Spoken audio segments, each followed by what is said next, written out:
British ஆட்சி நடந்துகிட்டு இருந்த காலம் 1920களின் கடைசி. அப்போ நடந்த ஒரு உண்மை நிகழ்ச்சி இது. ஒரு கல்யாண மாப்பிள்ளை ரயில்ல இறங்க போறார். அவரை வரவேற்க ஒரு ராஜ குடும்பமே காத்துக்கிட்டு இருக்குது. மங்களூர்ல இருந்து இறங்குற அந்த மாப்பிள்ளை யார் தெரியுமா? ஒரு நாய். உண்மைதான், அந்த நாய்க்கு தான் கல்யாணம். சுதேசி சமஸ்தானத்து மன்னர்கள்ல ஒருத்தர் ஜூனாகட் மகாராஜா. அவரோட வளர்ப்பு நாய் ரோஷனாரா. அதுக்கு கல்யாணம் பண்ணி வைக்கணும்னு ஆசைப்பட்டார். மாப்பிள்ளை தேடினார். மங்களூர் மகாராஜாவோட வளர்ப்பு நாய் ஒன்னு இருந்தது, பேரு பாபி. இது ரெண்டுக்கும் கல்யாணம் நடத்த முடிவு பண்ணார். திருமணத்துக்கு வேண்டிய எல்லா ஏற்பாடுகளையும் பண்ணுங்க அப்படின்னு உத்தரவு போட்டார்.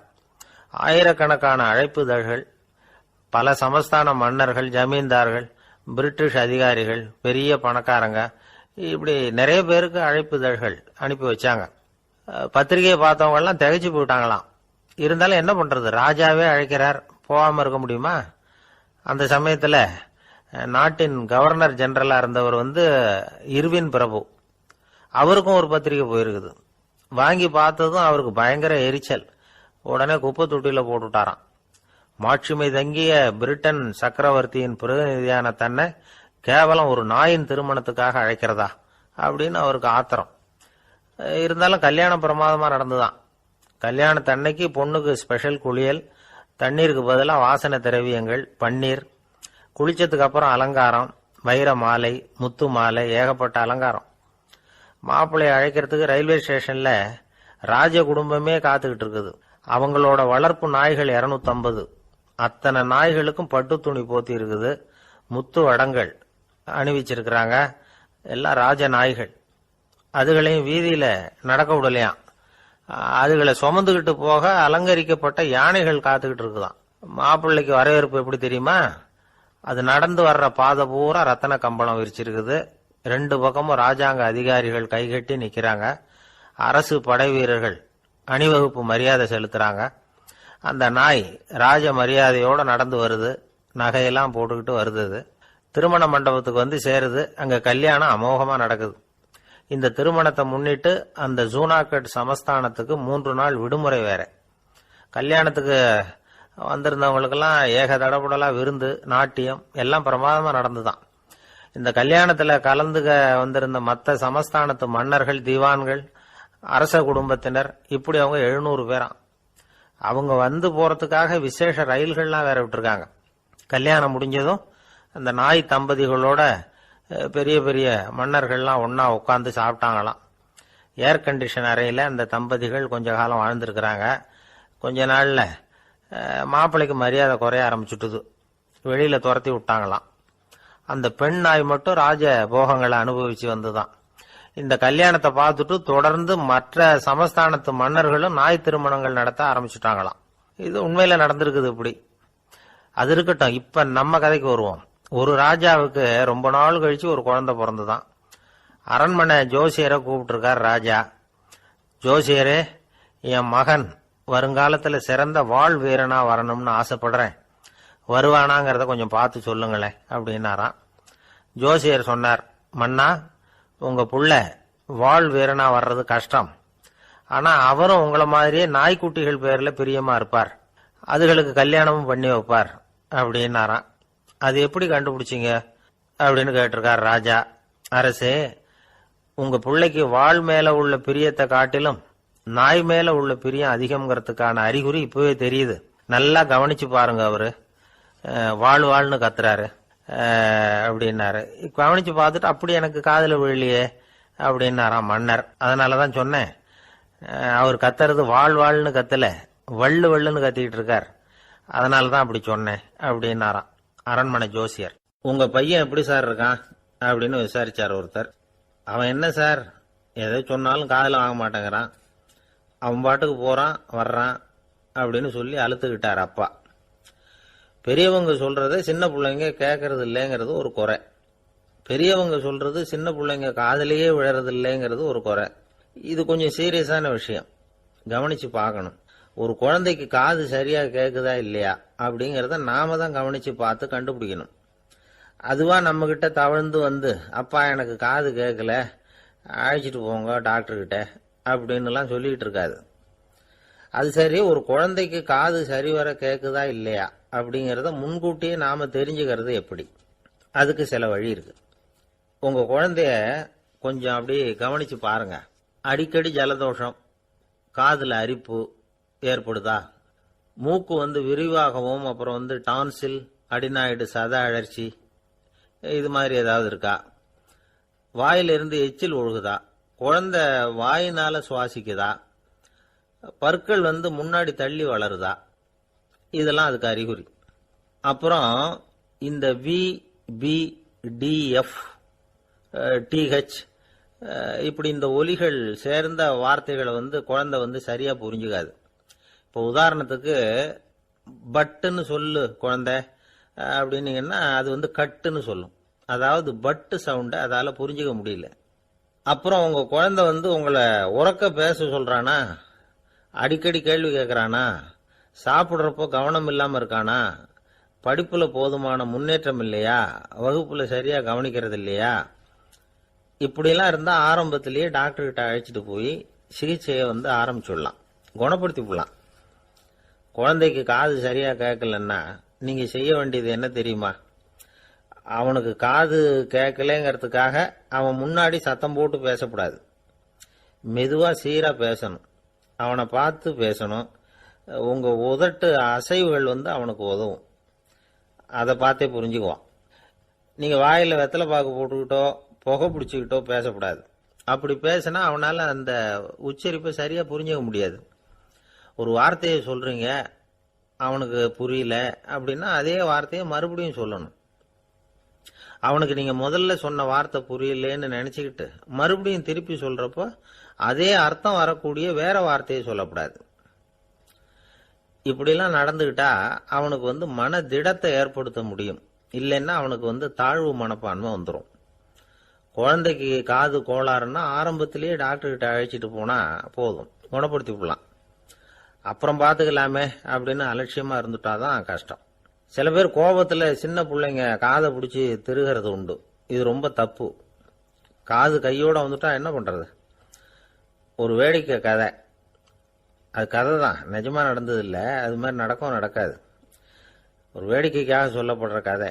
அதாவது ஒரு வீட்டுல அப்பா அம்மாவை பார்த்து சொல்லிட்டு இருக்கார், இத பாரு, நாளைக்கு காலையில என்னை சீக்கிரம் எழுப்பி விட்டுரு, நான் செங்கல்பட்டு வரைக்கும் போயிட்டு வர வேண்டியிருக்கு அப்படின்னாராம். இத அவங்க பையன் காதுல வாங்கிட்டு இருக்கான்.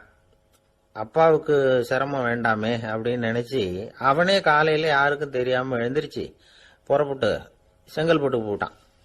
சாயந்தரமா திரும்பி வந்தான். அப்பா பையனை காணாம அலமோதிக்கிட்டு இருக்கிறார். சாயந்தரமா பையனை பார்த்ததும் எங்கடா போயிட்டு வந்தேன்னு கேட்டார் கோவமா. செங்கல்பட்டுக்கு போயிட்டு வந்தேப்பா, நீ வீணா அலைய வேண்டாமேன்னு அப்படின்னா. எதுக்குடா போனேன்னு அதட்டினார்.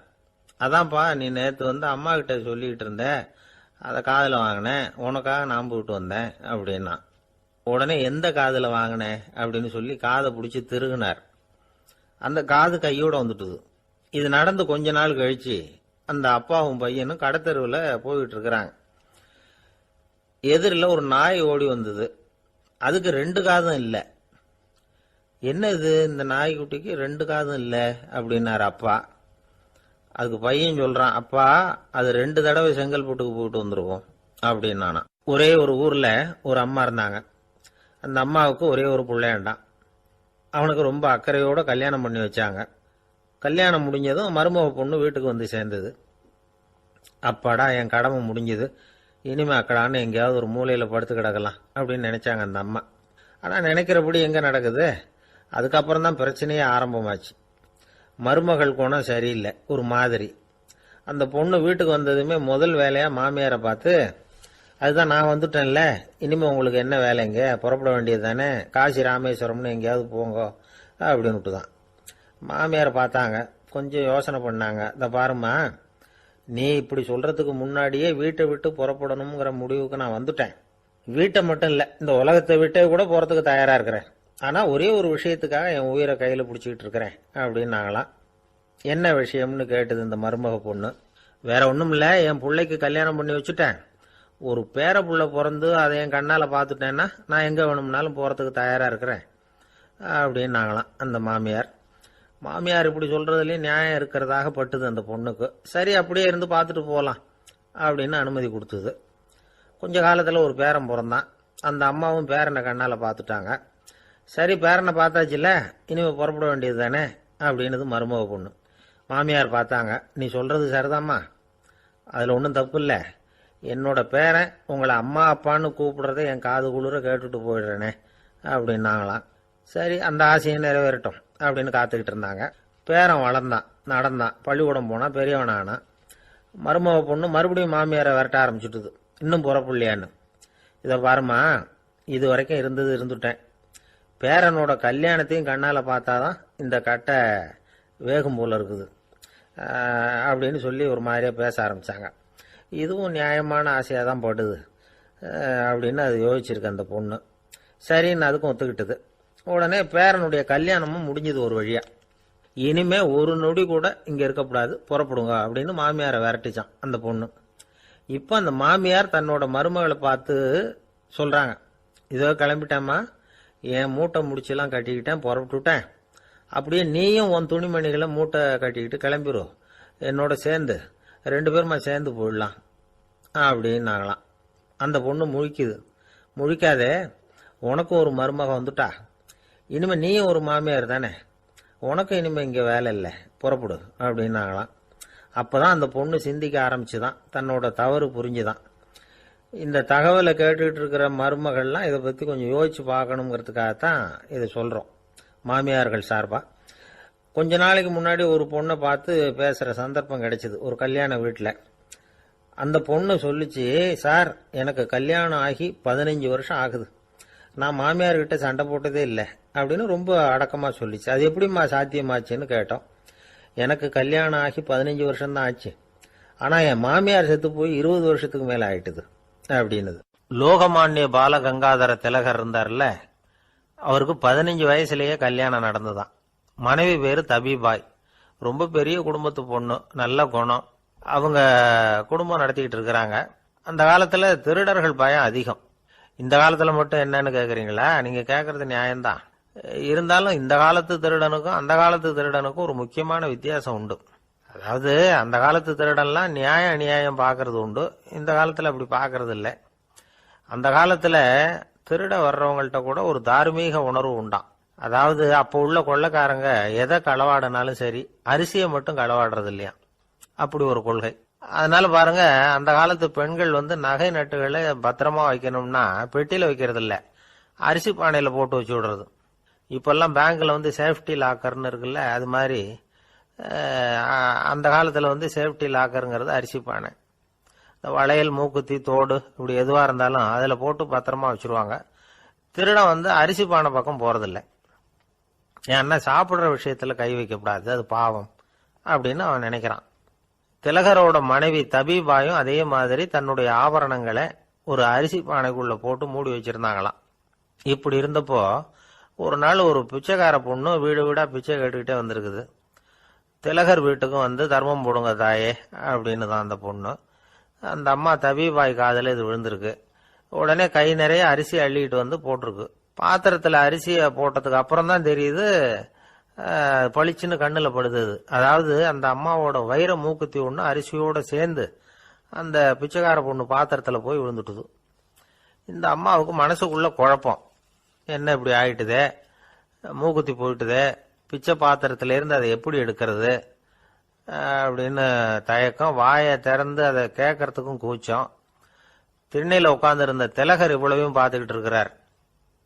மனைவியின் மனசுக்குள்ள நடக்கிற மௌன போராட்டத்தை அவர் நல்லா புரிஞ்சுக்கிட்டாராம். மனைவியை பார்த்து சொன்னாராம், தபிபாய், இது தெய்வ சம்மதம், அவளுக்கு சேர வேண்டிய மூக்குத்தி அவகிட்ட போயிட்டுது, பிச்சை பாத்திரத்துல விழுந்த மூக்குத்தியை எடுக்க வேணாம் அப்படின்னாராம். சரின்னு சொல்லிவிட்டு மேற்கொண்டு எதுவும் சொல்லாம அந்த அம்மா வீட்டுக்குள்ள போயிட்டாங்களாம். இந்த காலத்துல எல்லாம் அது மாதிரி நடக்குமா? வெறும் அரிசியை போட்டுட்டு விவகாரம் பண்ணிட்டு இருக்க மாட்டோமா? ஒரு பெரிய மனுஷன் வீட்டுக்கு ஒரு பிச்சைக்காரன் வந்தான். ஐயா, நாங்க பிச்சைக்காரங்கள்லாம் சேர்ந்து ஒரு சங்கம் வச்சிருக்கிறோம், அதுக்கு நிதி சேர்க்கிறோம், அதுக்கு ஒரு 100 ரூபா கொடுத்தீங்கன்னா எங்களுக்கு பெரிய உதவியா இருக்கும் அப்படின்னானா. அதெல்லாம் ஒன்றும் கொடுக்க முடியாது போ அப்படின்னாராம் அவரு. அப்படின்னா ஒரு 50 ரூபாயாவது கொடுங்களேன் அப்படின்னு இருக்கான். அதுவும் முடியாதுன்னு சொல்லிவிட்டார். 25 ரூபா அப்படின்னு இருக்கான். எதுவும் முடியாது அப்படின்னாராம். சரிங்க, இவ்வளவு பெரிய வீட்டுக்கு வந்துட்டு வெறுங்கையோட திரும்புறது நல்லா இருக்காது, அதனால சும்மா ஒரு ரூபா மட்டுமாவது கொடுங்க அப்படின்னு இருக்கான் அவன். ஒரு பைசா கூட என்கிட்ட கிடையாது அப்படின்னு விட்டாரான் இவர். அப்படின்னா நீங்க ஒரு காரியம் பண்ணுங்களேன் அப்படின்னு அவன். என்ன செய்யணும் அப்படின்னு இருக்கார். எங்க சங்கத்துல நீங்களும் ஒரு மெம்பரா சேர்ந்துருங்க அப்படின்னு எனக்கு சொர்க்கம் தாண்டா அப்படின்னு நானா இவன். ஒரு பெரிய காடு, அந்த காட்டுக்கு மத்தியில ஒரு ஆசிரமம். அங்க ஒரு முனிவர் இருந்தார். பல இடங்கள்ல இருந்து வர்ற குழந்தைகளுக்கு அவர் பாடம் சொல்லி கொடுத்துக்கிட்டு இருக்கிறார். ஏழை பணக்காரர் அப்படிங்கிற வித்தியாசம்லாம் கிடையாதுங்க. எல்லாரும் அவர்கிட்ட தங்கள் பிள்ளைகளை அனுப்பி வச்சாங்க. மன்னர்களுடைய பிள்ளைங்க கூட அங்க அவர்கிட்ட தான் படிக்கிறதுக்கு வருவாங்க. ஆனா அந்த முனிவரை பொறுத்த வரைக்கும் எல்லா பிள்ளைங்களும் ஒண்ணுதான். இது யார் வீட்டு பிள்ளைன்னு எல்லாம் பார்க்க மாட்டார், எல்லாரும் சமம். மாணவர்கள்லாம் அங்கேயே மாச கணக்குல வருஷ கணக்குல தங்கி இருந்து பாடம் கத்துக்கிட்டு போறது வழக்கம். அவரா பார்த்து போன்னு சொல்ற வரைக்கும் அங்கேயே இருக்கணும், படிக்கணும். குருகுல வாசம். ஒரு சமயம் ஒரு ராஜகுமாரனும் அவர்கிட்ட படிச்சுக்கிட்டு இருந்தான். அவனுக்கு ஒரு 15 வயசு இருக்கும். சில வருஷம் கழிச்சு இந்த முனிவர் தன்கிட்ட இருக்கிற மாணவர்களுக்கெல்லாம் பரீட்சை வச்சார். அவங்களுடைய அறிவு முதிர்ச்சியை கணிக்கிறதுக்காக பல சோதனைகள்லாம் வச்சார். ஒவ்வொருத்தரா பார்த்து இனிமே நீங்க உங்க வீட்டுக்கு போகலாம் அப்படின்னு சொல்லி அனுப்பி வச்சுக்கிட்டு இருக்கிறார். எல்லாரும் போயிட்டாங்க. கடைசியா மிஞ்சி இருந்தது ஒரே ஒரு மாணவன். அவனை மட்டும் வீட்டுக்கு அனுப்பல. யார் அந்த பையன் தெரியுமா? அவன்தான் அந்த ராஜகுமாரன். ராஜகுமாரனுடைய தந்தைக்கு, அதுதான் இந்த ராஜாவுக்கு, அங்க வயசு ஏறிக்கிட்டே போகுது. என்ன இது, படிக்க போன பையன் இன்னும் திரும்பி வரலையே அப்படின்னு நினைச்சார். வந்துட்டா சீக்கிரமா அவனுக்கு பட்டம் கட்டிவிட்டு நாம விலகிக்கலாமே அப்படின்னு நினைச்சாரு. கல்யாணம் வேற பண்ணி பார்க்கணும் பையனுக்கு. ஆனா பையன் வர்ற வழியை காணும். ராஜா பார்த்தார். சரி, நேர்லயே போய் என்னன்னு தெரிஞ்சிட்டு வந்துருவோம் அப்படின்னு காட்டுக்கு புறப்பட்டார். அங்க போய் முனிவரை பார்த்தார். முனிவர் இவரை அன்பா வரவேற்று உட்கார வச்சார். அதுக்கப்புறம் ராஜா மெதுவா, எல்லாரையும் வீட்டுக்கு அனுப்பி வச்சுட்டீங்களாமே, ஏன் புள்ளைய மட்டும் அப்படின்னு சொல்லி மெதுவா இழுத்தார். முனிவர் இதுக்கு உடனே பதில் சொல்லல. ராஜாவை கூப்பிட்டுட்டு போய் விருந்தினர் குடிசையில தங்க வச்சார். அதுக்கப்புறம் சொன்னார், உங்க மகன் எல்லா பாடங்கள்லயும் முதல் இடம் வாங்கியிருக்கான். இப்படி முதலாவதா வர்ற மாணவனுக்கு நாங்க இன்னொரு தேர்வு வைக்கிறது வழக்கம். அதுலயும் அவன் முதலாவதா வந்துட்டான்னா அவன் ஒரு பெரிய வித்வான் அப்படிங்கிற கௌரவத்தை அடைஞ்சிருவான் அப்படின்னார். அதாவது முனிவர் அப்படி சொல்றார். அப்படி சொல்லிவிட்டு போயிட்டார் அவரு. ராஜா அங்கேயே தங்கிட்டார். ராத்திரி படுத்து தூங்கினார். காலையில எழுந்திருச்சு அந்த குடிசைக்கு வெளியில வந்தார் பல்லு விளக்கறதுக்காக. அந்த சமயத்துல தூரத்துல ஒருத்தன் ஒரு கையில கோடாலிய வச்சுக்கிட்டு தலையில ஒரு பெரிய விறகு கட்டை சுமந்துக்கிட்டு வந்துகிட்டு இருக்கிறது மாதிரி தெரிஞ்சது. யாராவது விறகு வெட்டியா இருக்கும் அப்படின்னு நினைச்சார் ராஜா. கிட்ட வந்ததும் உத்து பாக்குறாரு. பார்த்தா அது தன்னோட புள்ள. திகைச்சு போயிட்டார். என்ன இது, ஒரு ராஜகுமாரனை கூட இது மாதிரி வேலையெல்லாம் செய்ய சொல்றாங்களே அப்படின்னு நினைச்சார். ராஜகுமாரன் விறகு கட்டை கொண்டுகிட்டு போய் கொல்லை பக்கம் வச்சான். அந்த சமயம் முனிவர் அங்க வந்தார். என்ன மகனே, விறகு வெட்டிட்டு வந்துட்டியா? சரி, இப்போ ஒரு துடைப்பத்தை எடுத்துக்கோ, விருந்தினர் குடிசையின் வாசல் பக்கத்தை கூட்டி பெருக்கி சுத்தம் பண்ணு போ அப்படின்னார். அப்படியே செய்யறேன் குருவே அப்படின்னு சொல்லிவிட்டு போனான். சுத்தம் பண்ண ஆரம்பிச்சுட்டான். ராஜா பார்த்தார் இத. உடனே ஓடியாந்தார். மகனே, என்ன காரியம் பண்ற? துடப்பத்தை கீழே போடுனார். இப்ப அந்த ராஜகுமாரன் சொல்றான், தந்தையே, இது என்னுடைய குருதேவரோட உத்தரவு. இங்க நான் ஒரு மாணவன். இங்க அரசனும் ஒண்ணுதான், ஆண்டியும் ஒண்ணுதான். குருதேவர் சொல்றத மறுக்காம செய்யறது தான் எங்க கடமை அப்படின்னா. இந்த சமயம் முனிவர் அங்க வந்தார். இவனை முதுகுல தட்டி கொடுத்தார். அப்புறம் ராஜா கிட்ட சொன்னார், அரசே, உங்க புள்ள எங்க கடைசி தேர்வுலையும் வெற்றி பெற்றுட்டான். பணிவுதான் மாணவர்களின் மிக உயர்ந்த குணம். குருநாதர் சொல்றது மனசுக்கு பிடிக்கலன்னா கூட மறுக்காம செய்யணும். அப்படி செய்யறதுனால எதை செய்யலாம் எதை செய்யக்கூடாது அப்படிங்கிற விவேகம் அவங்களுக்கு வந்துடும். செய்யக்கூடாதத கூட பெரியவங்க சொல்லிவிட்டா செஞ்சுதான் ஆகணும் அப்படிங்கிற பணிவு அவங்களுக்கு வந்துடும். இந்த குணம் வந்துட்டுதுன்னா அவங்க எத்தனை கடினமான வேலையா இருந்தா கூட ரொம்ப சுலபமா செஞ்சு முடிச்சிருவாங்க. தூக்கத்திலேயும் அப்புறம் துக்கத்திலேயும் தோண்டு போட மாட்டாங்க. இந்த பணிவும் விவேகமும் அவங்க கிட்ட மன உறுதியை ஏற்படுத்தும். அந்த உறுதி உங்க பையனுக்கு வந்தாச்சு. இனிமே அவனை நீங்க அழைச்சிட்டு போகலாம். அவன் நிச்சயமா பேரும் புகழும் பெறுவான் அப்படின்னார். ராஜா அவரை பார்த்து, குருதேவா புரிஞ்சுக்கிட்டேன், என்னை மன்னிக்கணும் அப்படின்னாரு. அதுக்கப்புறம் மகனை அழைச்சிக்கிட்டு நாட்டுக்கு திரும்பி வந்துட்டார். இந்த கதைய இன்று ஒரு தகவல்ல சொல்லுங்க சார், உங்க நிகழ்ச்சியில சொல்லுங்க சார் அப்படின்னு சொல்லி மாணவர்கள் கேட்டா, பணிவா இருக்கிறது எப்படி அப்படிங்கறத புரிஞ்சுக்குவாங்க அப்படின்னு சொன்னார் ஒருத்தர். சரி சொல்லுவோம், அதுக்கு முன்னாடி நேர்லயே ஒரு பையன்கிட்ட சொல்லி பார்க்கலாமே அப்படின்னு தோணுச்சு. உடனே ஒரு பையனை கூப்பிட்டோம். ஏன்பா உங்க வாத்தியார் உனக்கு இது மாதிரி ஒரு பரீட்சை வச்சா என்ன பண்ணுவேன் அப்படின்னு கேட்டோம்.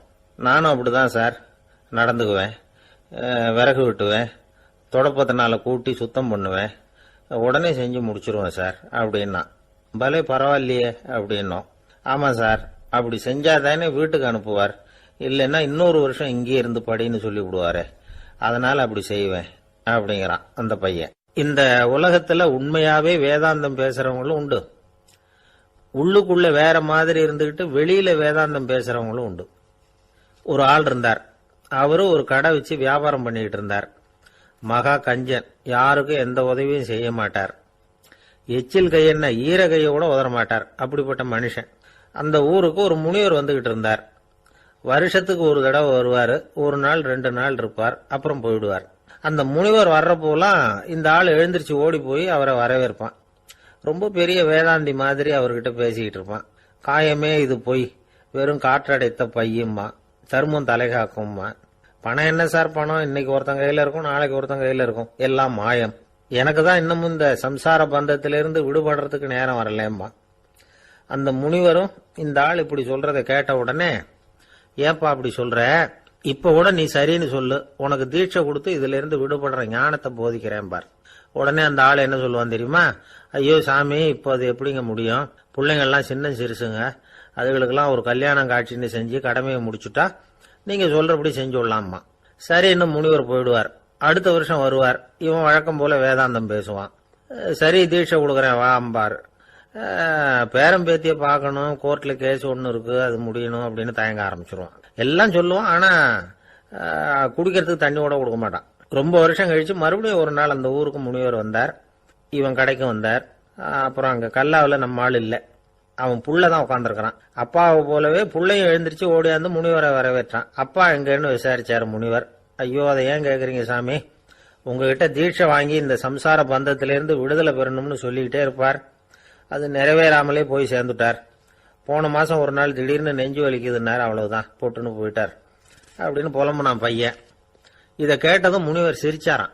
அவன் எங்கடா போவான், உன் அப்பா எங்கேயும் போகல, இதோ வாழை ஆட்டிக்கிட்டு உன் காலடியிலே இருந்துகிட்டு இருக்கான் பார் அப்படின்னு சொல்லி அங்க நின்றுகிட்டு இருந்த ஒரு நாயை சுட்டி காட்டினாராம். என்ன சாமி சொல்றீங்க அப்படின்னு ஆச்சரியமா கேட்டிருக்கான் பையன்.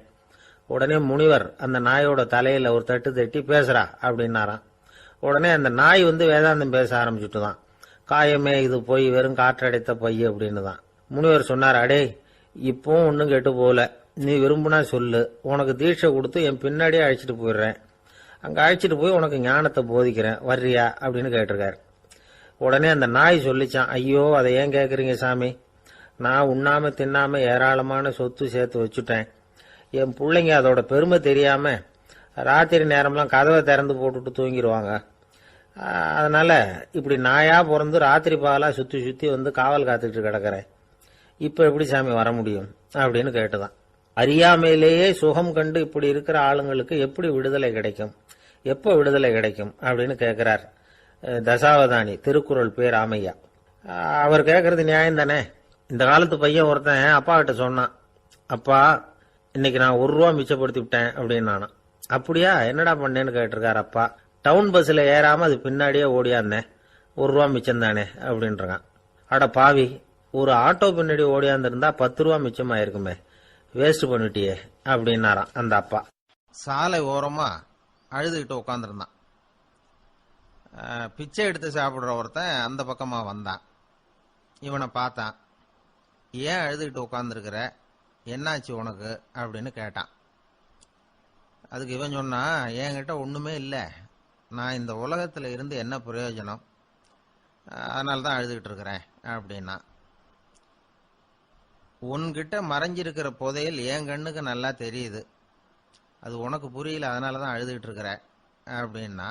என்னது புதையல் இருக்குதா, உன் கண்ணுக்கு தெரியுதா அப்படின்னு கேட்டான். ஆமா, எனக்கு தெரியுது. அந்த புதையலை நீ விற்கிறதுக்கு தயாரா இருக்கிறியா அப்படின்னு கேட்டான் இவன்.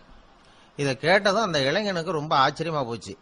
என்னது இப்படி கேட்கறானே அப்படின்னு. என்கிட்ட ஒரு காசு கூட இல்லையே, அப்படி இருக்கிறப்போ புதையல் எங்க இருந்து வந்தது அப்படின்னா. இந்த நேரத்தில் அந்த பிச்சைக்காரன் சிரிச்சான். இப்படிதான் இந்த உலகத்துல எல்லாரும் சொல்லிட்டு இருக்கிறாங்க, என்கிட்ட ஒண்ணுமே இல்லை ஒண்ணுமே இல்லைன்னு சொல்லி. ஆனா அவங்க கிட்ட தான் புதையல் இருக்கு. நீ வேணும்னா என் கூட வா, நம்ம நாட்டு அரசர்கிட்ட போவோம். உன்கிட்ட இருக்கிற புதையலை அவர் நல்ல விலைக்கு எடுத்துக்குவார் அப்படின்னா. அது எப்படி உனக்கு தெரியும்னா, இதுக்கு முன்னாடியும் இது மாதிரி பல பேரை நான் ராஜா கிட்ட அழைச்சிட்டு போயிருக்கிறேன். அதனாலதான் உன்னை பார்த்தேன், உன்னையும் கூப்பிடுறேன். நீ சரின்னு சொன்னா உன்னை அழைச்சிட்டு போறேன். உங்ககிட்ட இருக்கிற புதையலை அவர் நல்ல விலை கொடுத்து எடுத்துக்குவார் அப்படின்னு சொன்னான். இவன் இப்படி சொல்றதும் அந்த இளைஞனுக்கு ஒண்ணுமே புரியல. இது என்னது இந்த ஆள் இப்படி சொல்லிட்டு இருக்கிறான், நம்மகிட்ட என்ன இருக்குது, அதுவும் இல்லாம இவனே பிச்சை எடுத்து சாப்பிட்டுக்கிட்டு இருக்கிறான், இவன் போய் நம்மள ராஜா கிட்ட அழைச்சிட்டு போறதா போறேங்கிறானே என்ன அப்படின்னு சொல்லி அவன் யோசனை பண்ணான். என்ன யோசிக்கிற, உனக்கு பணம் வேணும்னா என்னோட வா அப்படின்னா. இளைஞன் ஒரு முடிவுக்கு வந்தான். சரி, இங்கேயே உட்காந்துக்கிட்டு இருக்கிறத விட அங்கேயாவது போய் பார்ப்போமே, இங்கே அழுதுட்டு உட்காந்துருக்கிறதுல என்ன பிரயோஜனம், ஏதோ கூப்பிடுறான் போய் பார்த்துட்டு வருவோமே அப்படின்னு சொல்லி அவன் கூட புறப்பட்டான். பிச்சைக்காரன் முன்னாடி போயிட்டே இருக்கிறான், இந்த இளைஞன் பின்னாடி நடந்து போயிட்டு இருக்கான். ரெண்டு பேரும் அரண்மனையை நோக்கி போறாங்க. பாதி வழி போயிருப்பாங்க. வழியில அந்த பிச்சைக்காரன் சொன்னான், இத பாரு, முன்னாடியே சில விஷயங்களை நாம பேசிக்க வேண்டியிருக்கு. சரியா தெளிவா முடிவு எடுத்துக்கிட்டு அதுக்கப்புறம் ராஜா கிட்ட போகணும். ஏன்னா அங்க போய் அது முடியாது இது முடியாதுன்னு நாம நமக்குள்ள சண்டை போட்டுக்கிட்டு இருக்க முடியாது. ராஜாவுக்கு விலையை பத்தி கவலையே இல்லை, எவ்வளவு சொன்னாலும் நமக்கு பணம் கிடைச்சிரும். ஆனா அதுக்கப்புறம் நான் இதை விற்கிறதுக்கு தயாரா இல்லைன்னு சொல்லிடக்கூடாது. அதனால புதையல விற்கிறதா இல்லையாங்கிறத இங்கேயே தெளிவா முடிவு செஞ்சுக்கணும். இல்லைன்னா ராஜா கிட்ட போய் அங்க போய் குழப்பிட்டு இருக்க முடியாது அப்படின்னு சொன்னான்.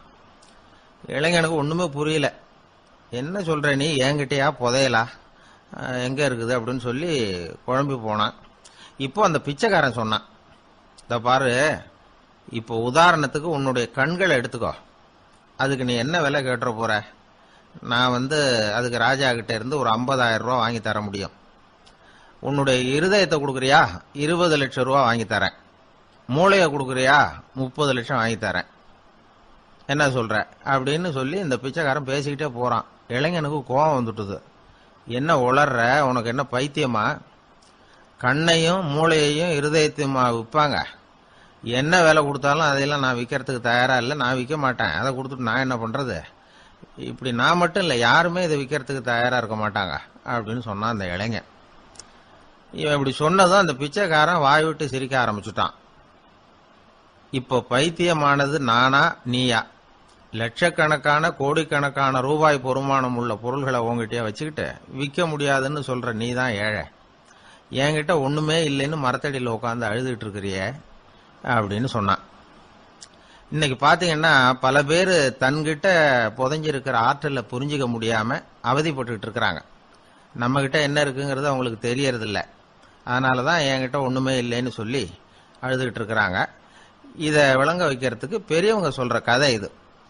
நம்ம கிட்ட இருக்கிற புதையலை நாம தான் தோண்டி எடுக்கணும். உண்மையான புதையல்ங்கிறது உள்ளே இருக்கு, ஆனா அதை வெளியில தேடுற ஆசாமிகள் தான் அதிகம். சராசரி மனித இயல்பு அப்படி. நம்ம கிட்ட விலை மதிக்க முடியாத பகுத்தறிவு இருக்கு, அதை வச்சுக்கிட்டு வாழ்க்கையில முன்னேறதுக்கு முயற்சி பண்ணணும். என்கிட்ட ஒண்ணுமே இல்லைன்னு நினைச்சு ஓரமா உட்காந்துடக்கூடாது. முயற்சி செஞ்சா முடியாத காரியம் எதுவுமே இல்லை. ஒரு ரயில்வே ஸ்டேஷன் பக்கம் வெளியில ஒரு டாக்ஸி நின்றுட்டு இருந்தது. அந்த பக்கமா வந்த ஒருத்தர் டாக்ஸி டிரைவரை பார்த்து சொன்னார், ஐயா, உங்க வண்டியில பின் சீட்ல ஒரு மணி பர்ஸ் கிடக்கு, யாரோ மறந்து விட்டுட்டு போயிருக்கிறாங்க அப்படின்னாரு. இல்ல இல்ல, அது காலி பர்ஸ் தான், நான் தான் அதை அங்க போட்டு வச்சிருக்கிறேன் டிரைவர். ஏன்னு கேட்டார் அவரு. இதுக்கு டிரைவர் சொன்னாரு, அதை பாக்குற யாராவது அதை எடுத்துக்கலாம்ங்கிற ஆசையிலேயாவது சவாரிக்கு வருவாங்க, அதுக்காக தான் போட்டு வச்சிருக்கிறேன் அப்படின்னார். வாங்க மாட்டேங்கிறான் சார் அப்படின்னு சொல்றது உண்டு. அது எப்படி காதுல வாங்கிக்காம இருக்க முடியும்? காதுங்கிறது எப்பவும் திறந்தே இருக்கக்கூடிய ஒண்ணுதானே. சில பேர் பேசிக்கிட்டே இருப்பாங்க, நாமும் கேட்டுக்கிட்டே தான் இருப்போம். அவர் என்ன சொன்னாரு திருப்பி சொல்லு அப்படின்னு சொன்னா சொல்ல தெரியாது. காது சரியா கேட்டாலும் நாம பேசுறத மற்றவங்க சரியா கேட்கறாங்களா அப்படிங்கிறது சந்தேகம்தான். இந்த சந்தர்ப்பத்தில் ஒரு உண்மையை நாம புரிஞ்சுக்கணும். அதாவது என்னன்னா, கேட்பதுங்கிறது வேற, கவனிக்கிறதுங்கிறது வேற. அதாவது கேட்கிறதுன்னா அது ஹியரிங், கவனிக்கிறது அப்படின்னா அது லிசனிங். கேட்கிறதுங்கிறது தன்னிச்சையா நடக்கக்கூடிய ஒரு செயல். இப்போ ஒரு சாலையில நடந்து போயிட்டு இருக்கிறோம், எவ்வளவோ சத்தம் நம்ம காதுல விழுந்துகிட்டு இருக்கு. கார் போற சத்தம் கேட்குது, பறவை ஒரு மரத்துல இருந்து கத்துது, அந்த சத்தம் கேட்குது. இப்படி நிறைய காதுல விழுந்துகிட்டு இருக்கு. ஆனா கவனிக்கிறதுங்கிறது எப்படின்னா, நம்ம முழு மனசை செலுத்தி உன்னிப்பா கேட்கிறது. எத்தனையோ சத்தத்துக்கு நடுவுல தன்னுடைய குழந்தை அழற சத்தத்தை தாய் தெரிஞ்சுக்க முடியுது இல்லையா, அது மாதிரி. விவரம் தெரிஞ்சவங்க எல்லாம் என்ன சொல்றாங்கன்னா, கவனித்தல் அதாவது லிசனிங் அப்படிங்கிற செயல்ல 3 அம்சங்கள் இருக்கிறதாக சொல்றாங்க. அது என்ன 3 அம்சங்கள் அப்படின்னா, முதல்ல காதால கேட்கறது, இது முதல் அம்சம். ரெண்டாவது என்னன்னா கேட்டதை புரிஞ்சுக்கிறது. மூணாவது என்னன்னா என்ன புரிஞ்சுக்கிட்டோம்ங்கிறத தெரிவிக்கிறது, ஃபீட்பேக் அப்படின்னு சொல்றமே. அது ஒரு ஆசிரியர் வகுப்புல பாடம் நடத்திக்கிட்டு இருக்கிறார். வெறுமனே கேட்கிற குழந்தை ஒரு காதால வாங்கி இன்னொரு காதால விட்டுடும். அதாவது கேட்கிற குழந்தை அப்படி செய்யும்.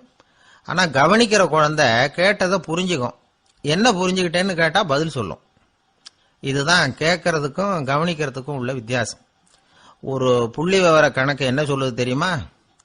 ஒரு மனிதன் எழுதுறது மூலமா 6% அறிவை பெருக்கிக்கிறானா, எழுதுறது மூலமா. படிக்கிறது மூலமா 19% அறிவை பெருக்கிக்கிறானா. பேசுறது மூலமா 30% அறிவை பெருக்கிக் கொள்ளுகிறான் அப்படின்னு சொல்றாங்க. ஆனா பாருங்க, கவனிக்கிறது மூலமா 45% அறிவை பெருக்கிக் கொள்ளுகிறான் அப்படிங்கிறது புள்ளி விவரம். அதனால கற்றலின் கேட்டல் நன்று அப்படின்னு சொல்றாங்க இல்லையா, அது இதுதான். அதனால கவனிக்கிறது மூலமா அதிக அறிவை நாம பெருக்கிக் கொள்ள முடியும்.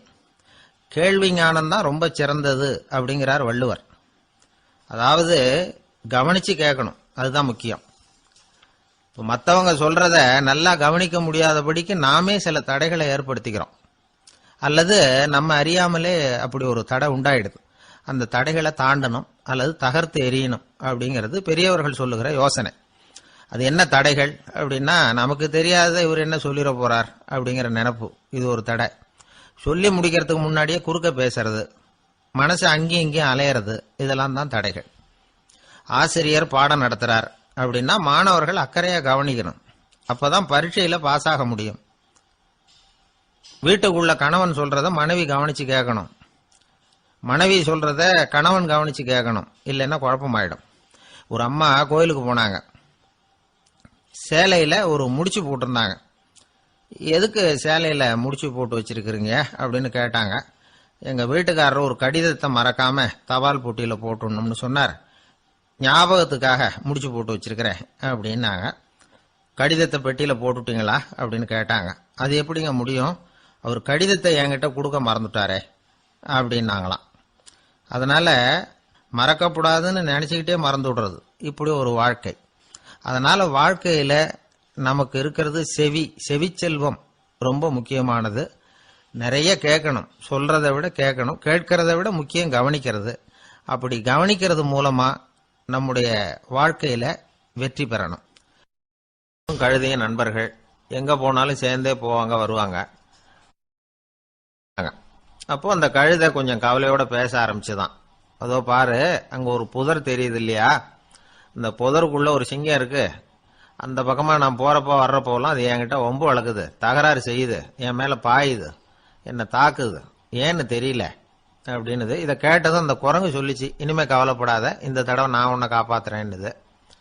அதுக்கப்புறம் ஒரு நாள் அந்த குரங்கும் கழுதியும் அந்த புதர் பக்கமா போய்கிட்டு இருந்தாங்க. எதிர்பார்த்தது மாதிரியே நடந்தது. அந்த சிங்கம் எதிரில் வந்தது, கழுதியை பார்த்தது, உடனே அது மேல பாய ஆரம்பிச்சுட்டுது. அவ்வளவுதான். உடனே இந்த குரங்கு என்ன பண்ணிச்சு தெரியுமா, கிடுகிடுன்னு ஒரு மரத்து மேல ஏறி உட்காந்துக்கிட்டது. அங்க உட்காந்துக்கிட்டு கீழே அந்த கழுதையும் சிங்கமும் போடுற சண்டையை வேடிக்கை பார்க்க ஆரம்பிச்சுட்டுது. கொஞ்ச நேரம் கழிச்சு அடிபட்ட காயத்தோட அந்த கழுதை மெதுவா நடந்து வந்தது.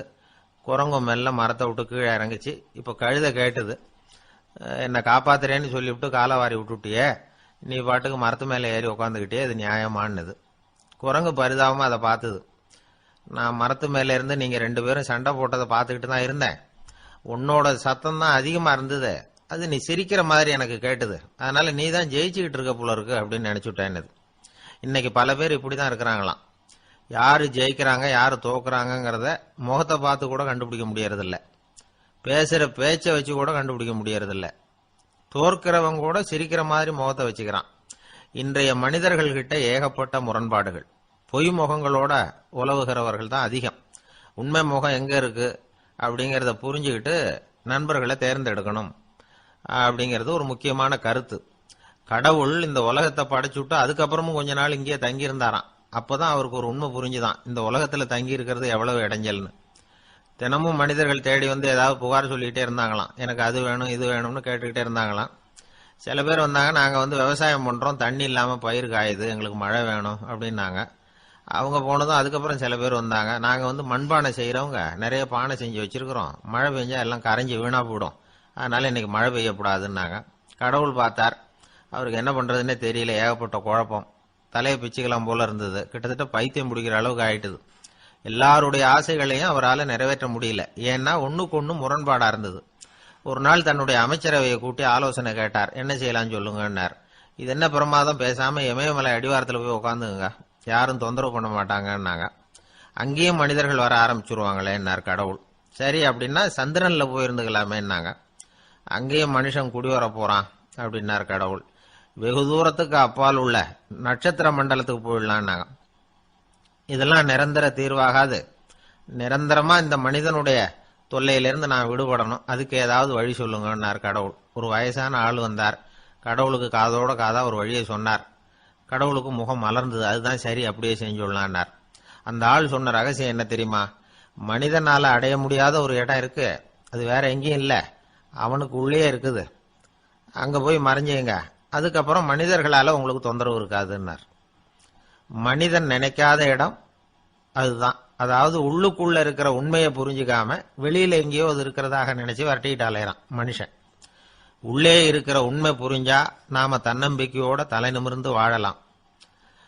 வேடிக்கையா ஒரு கதை சொல்லுவாங்க. இதை பாருங்க, நம்ம பையன் எங்க பணம் வச்சாலும் எடுத்து விடுறான், என்ன பண்றதுன்னாங்க அம்மா.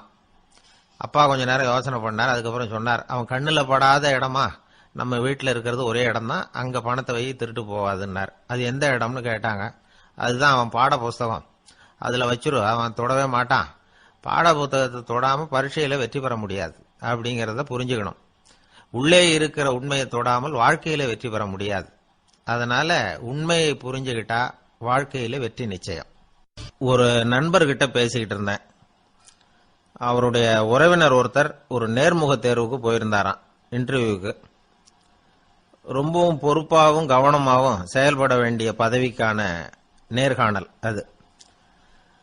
இவர் எழுத்து தேர்வுல ஏராளமான மதிப்பெண்கள் வாங்கிவிட்டார், அதனால அதை பத்தி கவலை இல்லை. இப்ப நேர்முக தேர்வுல தேர்வு பெறணும். ஏராளமான சான்றிதழ்கள் வச்சிருந்தார்.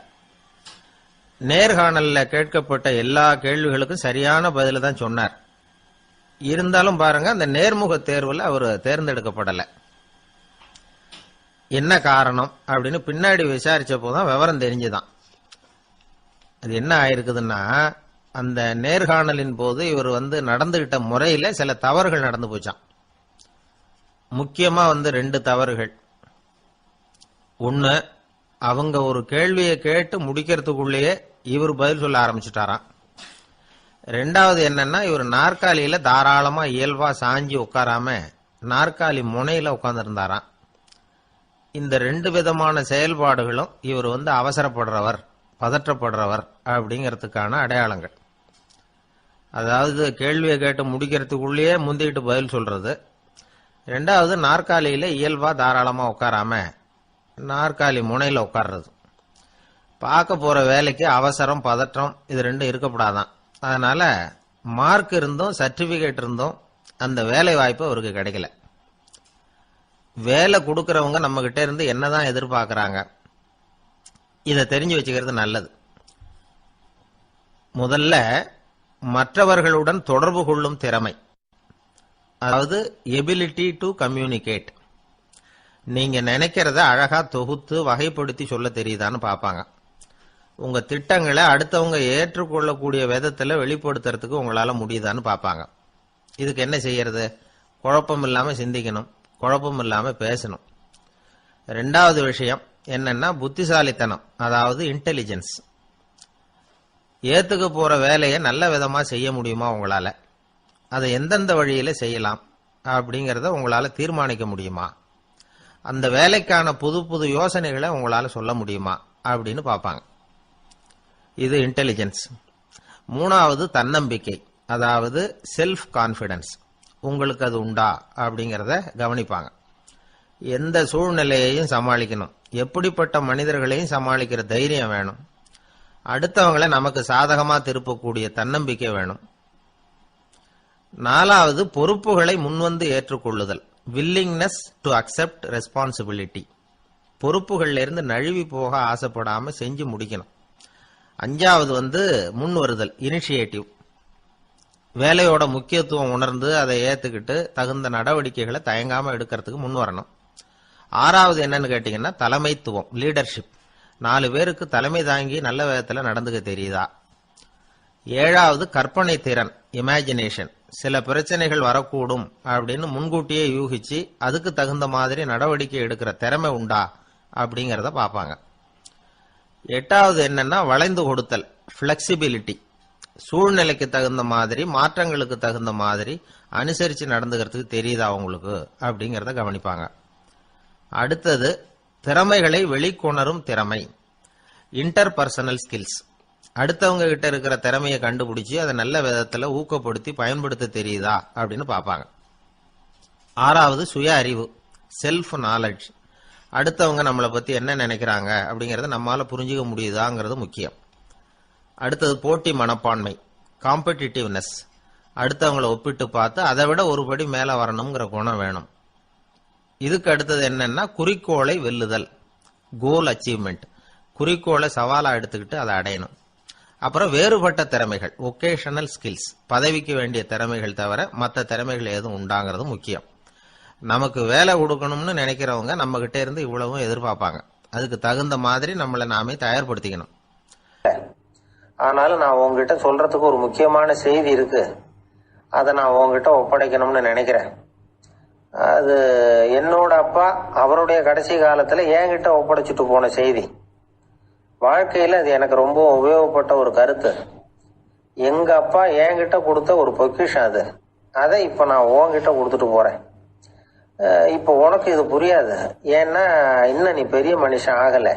அதனால இப்ப நான் உன்கிட்ட கொடுக்கறத நீ பத்திரமா வச்சிரு, பிற்காலத்துல அது உனக்கு உபயோகப்படும். இது ஒரு திறவுகோல் மாதிரி, பெரிய பெரிய பொக்கிஷங்களின் கதவுகளை இது திறந்து விடும் அப்படின்னு சொல்லி விஷயத்தை சொன்னார். மகனுக்கு அந்த விஷயம் அப்ப புரியல. அதனால பிற்காலத்துல அதுதான் அவருடைய வாழ்க்கையை மாற்றி அமைச்சுதான். சரி, அப்பா சொன்ன அப்பேற்பட்ட செய்தி என்ன? அது ஒன்றும் பெரிய விஷயம் இல்லை, எளிமையான ஒரு கருத்து தான். அவர் என்ன கருத்து சொன்னார்னா, மகனே, யாராவது உன்னை மனம் நோகும்படி செஞ்சுட்டா அதை பத்தி 24 மணி நேரத்துக்கு தியானம் பண்ண போறதாகவும் அதுக்கு பிறகு பதில் சொல்றதாகவும் சொல்லிவிடு, அவ்வளவுதான் அப்படின்னாராம். அதாவது யாராவது நம்மளை திட்டுனா உடனடியா பதில் சொல்லக்கூடாது.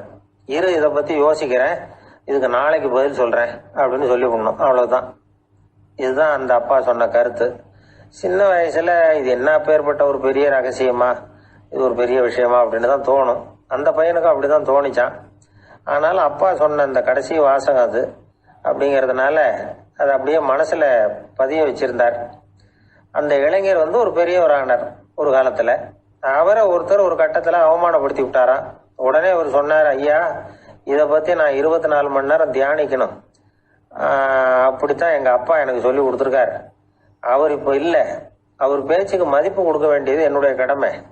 அதனால தயவு பண்ணி மன்னிச்சுக்குங்க, 24 மணி நேரம் பொறுத்து திரும்பி உங்களுக்கு பதில் சொல்றேன் அப்படின்னாராம். அவர் தியானம் பண்ணார். அதுக்கப்புறம் அவருக்குள்ள ஒரு சின்ன தெளிவு ஏற்பட்டு போச்சான். அதாவது சில நேரங்கள்ல அவமதிப்பு கூட சரிதான்னு கூட அவருக்கு தோணிச்சான். அதாவது அவன் அப்படி பேசுனதுல ஒன்றும் தப்பு இல்லையே, நாமளும் அப்படித்தானே நடந்துகிட்டோம் அப்படிங்கறதெல்லாம் அவருக்கு தெரிஞ்சு போச்சு. மறுநாள் அந்த ஆளுகிட்ட போனார்.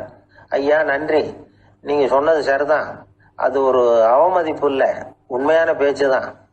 நீங்க என்ன முட்டாள்னு சொன்னீங்க, யோசிச்சு பாக்குறப்போ அது சரிதான்னு எனக்கும் தோணுது, நான் அப்படிதான் இருக்கிறேன் அப்படின்னாராம்.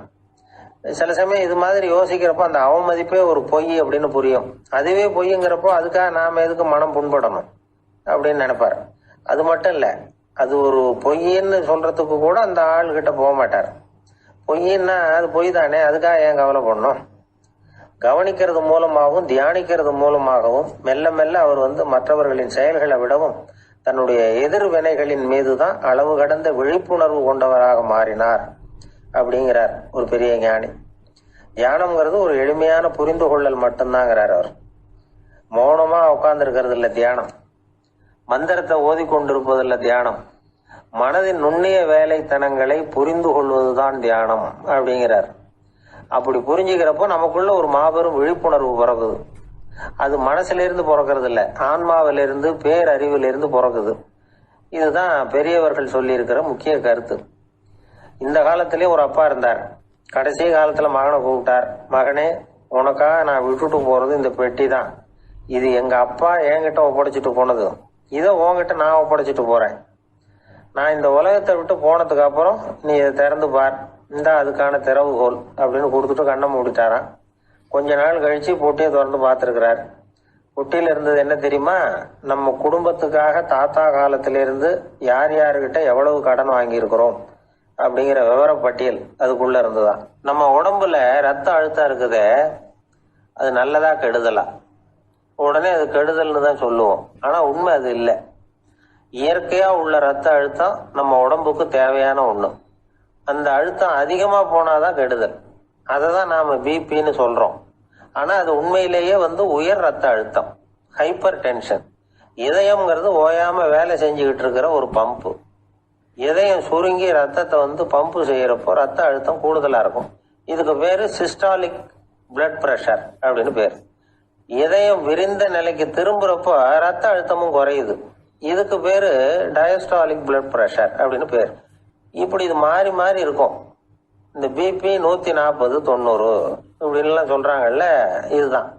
சீரா இருக்க வேண்டிய ரத்த அழுத்தம் ஒரு அளவுக்கு மேல அதிகரிச்சுட்டா ஆபத்து ஆரம்பம்னு அர்த்தம். சரி, இந்த உயர் ரத்த அழுத்தம் உண்டாகிறதுக்கு என்ன காரணம்? இதனாலதான் இது வருதுன்னு ஒரு காரணத்தை குறிப்பிட்டு சொல்ல முடியாது. ஆனா வம்சாவளி காரணம், ரொம்ப டென்ஷனான சூழ்நிலையில வேலை செய்யறது, உடம்பு குண்டா இருக்கிறது, இதெல்லாம் இந்த ஹை பிபிக்கு துணை செய்யுது அப்படிதான் எடுத்துக்க வேண்டியிருக்குது. இது கிருமியினால ஏற்படுற வியாதி இல்லை, உடம்புல ஏற்படுற ஒரு பழுது, அவ்வளவுதான். 40 வயசுக்கு மேலதான் பொதுவா இது பாதிக்கும். அதெல்லாம் சரி, ஒருத்தருக்கு உயர் ரத்த அழுத்தம் இருக்குது, அதை கட்டுப்படுத்துறதுக்கு வழி ஏதாவது உண்டா அப்படின்னா உண்டு. மருந்து கொடுத்தும் சரி பண்ணலாம். மருந்து இல்லாத சிகிச்சை முறைகளும் இருக்குது. இப்ப மருந்து சாப்பிட்றதுன்னா டாக்டர் கிட்ட போயிடலாம். அதுக்கு இப்ப சுமாரா 30 விதமான மருந்துகள் இருக்குதான். மருந்தோட உடல் கட்டுப்பாடும் மனக்கட்டுப்பாடும் சேர்ந்ததுன்னா ரொம்ப விசேஷம். அது இருக்கட்டும், மருந்து இல்லாம நாம செய்ய வேண்டியது என்ன, அதை தெரிஞ்சுக்குவோம். முதல்ல சீரான உடற்பயிற்சி, வாக்கிங் ரொம்ப நல்லது. மனசை அமைதிப்படுத்துறதுக்கு யோகாசனம், ஆழ்நிலை தியானம், இது மாதிரியான பயிற்சிகள் நல்லது. ஒரு காலத்துல யோகாசனம் பண்ணுங்க தியானம் பண்ணுங்கன்னு சொன்னா ஒரு மாதிரியா பார்த்தாங்க. இப்ப மருத்துவ நிபுணர்களே அதெல்லாம் ரொம்ப அவசியம்தான் அப்படின்னு சொல்றாங்க. இன்னொரு அதிசய சிகிச்சை முறை இப்போ வழக்கத்துக்கு வந்திருக்குது, பயோ ஃபீட்பேக் அப்படின்னு பேரு. மூளையின் அழுத்த அலைகளை பதிவு பண்ணி அதை மறுபடியும் உடம்புக்குள்ள செலுத்தி இந்த ரத்த அழுத்தத்தை சீராக்கி போடுறாங்க. சில பேருக்கு இந்த ஹை பிபி பார்டர் லைன்ல இருக்கும். அவங்களுக்கெல்லாம் மருந்துகள் அவசியம் இல்லை, வாழ்க்கை முறையில சில மாற்றங்களை பண்ணிக்கிட்டாவே போதும். பிஹேவியரல் மாடிஃபிகேஷன்ஸ்னு சொல்றாங்க. அது எப்படின்னா, பரபரப்பான வாழ்க்கை முறையை தவிர்க்கணும். புகைப்பிடிக்கிற பழக்கம், மது அருந்தும் பழக்கம், இதெல்லாம் இருந்தா விட்டுடணும். சாப்பாட்டுல உப்பை குறைக்கணும். கொழுப்பு சத்து ஆகாரங்களை குறைச்சிக்கணும். முடிஞ்சா விட்டுடலாம். குடும்பத்துல ஏற்கனவே யாருக்காவது ஹை பிபி இருந்தா சந்ததிகள் ஜாக்கிரதையா இருக்கணும். நடுத்தர வயசு அடைஞ்சவங்க அப்பப்ப அந்த பிபி செக் பண்ணிக்கிறது நல்லது. டாக்டர் சொல்றத நம்மள பல பேர் சரியாவே கேட்கறது இல்லை, அதனாலதான் இடைஞ்சல். ஒரு ஆளு பிபின்னு சொல்லி டாக்டர் கிட்ட போனான். உடம்பு குண்டா இருக்கு, அதை குறைக்கணும், முதல்ல தினமும் உடற்பயிற்சி பண்ணு அப்படின்னாரு. சரின்னு சொல்லிவிட்டு வந்தான், செஞ்சான். கொஞ்ச நாள் கழிச்சு மறுபடியும் டாக்டர் கிட்ட போனான். என்னப்பா எக்ஸசைஸ் பண்ணியா அப்படின்னு கேட்டார். தினமும் பண்ணினேன் டாக்டர்னா. என்ன பண்ணேன்னு கேட்டார். முன்னெல்லாம் சிகரெட்டை வந்து கடையில் வாங்குவேன், இப்போ நான் அப்படி வாங்குறத விட்டுட்டேன், தினமும் நானே என் கையாலேயே உருட்டி தயார் பண்றேன் டாக்டர், இது ஒரு எக்ஸசைஸ் தானே அப்படின்னா. ஒரு ஊர்ல ஒரு மன்னர் இருந்தார். அந்த ஊர்ல அடிக்கடி சேவல் சண்டை நடக்கிறது வழக்கம். அரண்மனையில ஒரு ஆள் இருந்தான். மன்னருக்காக அவன் ஒரு சேவல் வாங்கிட்டு வந்தான். சண்டை போடுறதுக்காக அந்த சேவலை தயார் பண்ணிட்டு இருந்தான். கொஞ்ச நாள் ஆச்சு. மன்னர் அந்த ஆளை கூப்பிட்டார். என்னப்பா சேவல் தயாராயிட்டுதா அப்படின்னு கேட்டார். இன்னும் அது தயாராகல மன்னா, இன்னும் வளரல, அதுக்கான தகுதி இன்னும் அதுக்கு வரல அப்படின்னா. எதனால அப்படி சொல்றேன்னாரு. கோபம் ரொம்ப கடுமையா இருக்குது அப்படின்னா. சரி அப்படின்னு விட்டுட்டார். மறுபடியும் கொஞ்ச நாள் ஆச்சு. இப்ப எப்படி நிலைமை, சேவல் தயாரா அப்படின்னார். இன்னும் இல்ல அரசே, மற்ற சேவல் எங்கேயாவது கூவுற சத்தம் கேட்டா உடனே இது பரபரப்பாயிடுது, பக்கத்துல ஒரு சேவலின் நிழலை கண்டா கூட இது பரபரப்பாயிடுது அப்படின்னா. சரி இன்னும் கொஞ்ச நாள் ஆகட்டும்னு விட்டுட்டார். கொஞ்ச நாள் ஆச்சு. இவன் மறுபடியும் விசாரிச்சார்.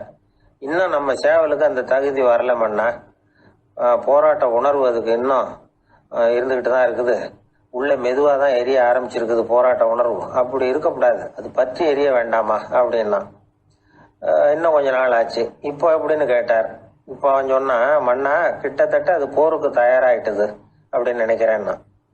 எதனால அப்படி சொல்ற அப்படின்னு கேட்டார். மற்ற சேவலின் குரலை கேட்டா அது அசையறதே இல்லை, ஒரு பொம்மை மாதிரி ஆயிடுது, அதுக்கு உள்ள ஒரு நுட்பமான விழிப்புணர்வு வந்துட்டுது, அதனால அது அமைதியா இருக்குது, மௌனமா இருக்குது.